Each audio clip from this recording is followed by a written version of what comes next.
As the number of immigrants arriving at the U.S. southern border remains on pace to be the biggest in 2 decades, we sat down with asylum seekers who've arrived in the tri-state in the past couple of years to speak about what's driving this most recent migration. It's a difficult time, especially what happened about for the kids in this moment. Fabian Arias is a pastor at St. Peter's Church in Manhattan.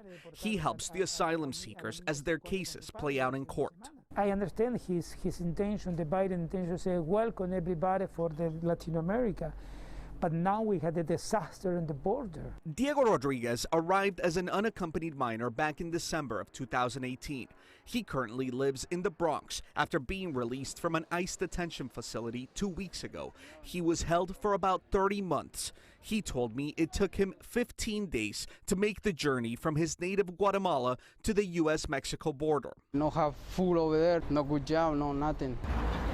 In the summer of 2019, we traveled to the Northern Triangle region of Central America, where we saw firsthand how gang violence, poverty, and climate change are driving people out of their home countries of Guatemala, Honduras, and El Salvador. There is a sense of desperation that these families will not survive. The number of migrants at the border seeking asylum has skyrocketed, 172,000 in March alone. Compare that to the last surge in March of 2019, when 103,000 were processed by Customs and Border Protection.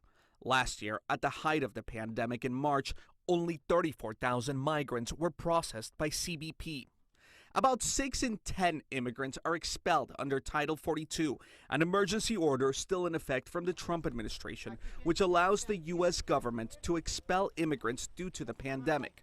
President Biden has added an exemption for unaccompanied minors. The goal of ORR, the Office of Refugee Resettlement, is to identify those willing adults, do a cursory background check to make sure that it's a safe placement, and then reunite. Anu Joshi is the Vice President of Policy at the New York Immigration Coalition. She believes Title 42 should be reversed in its totality to allow family units to also remain. Many people who are coming to our southern border, adults specifically, are just being flatly turned away.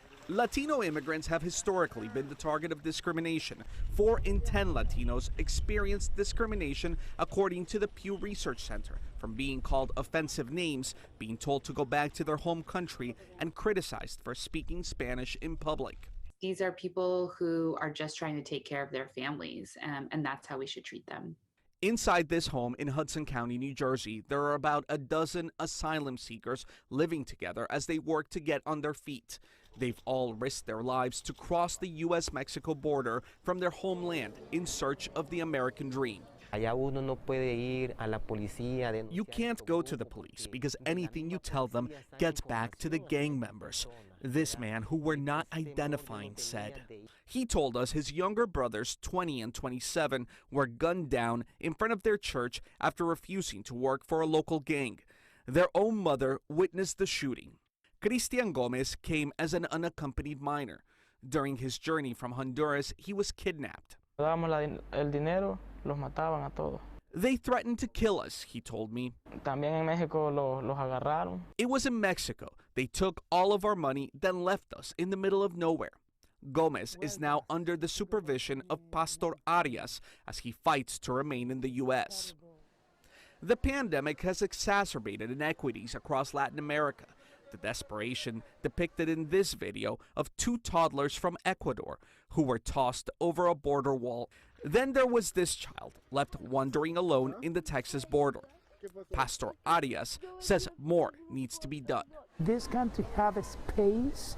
I think that we need to feel more compassion, more love, more open our arms to welcome these people. President Biden has promised to act in a big way on immigration, but activists say that while Mr. Biden has been bold in his words, he hasn't been bold in his actions. While minors are no longer turned away, the U.S. still turns away most asylum seekers due to Title 42. Just last week, the administration was criticized for keeping the same cap of refugees at the level set by the Trump administration, which is a historic low.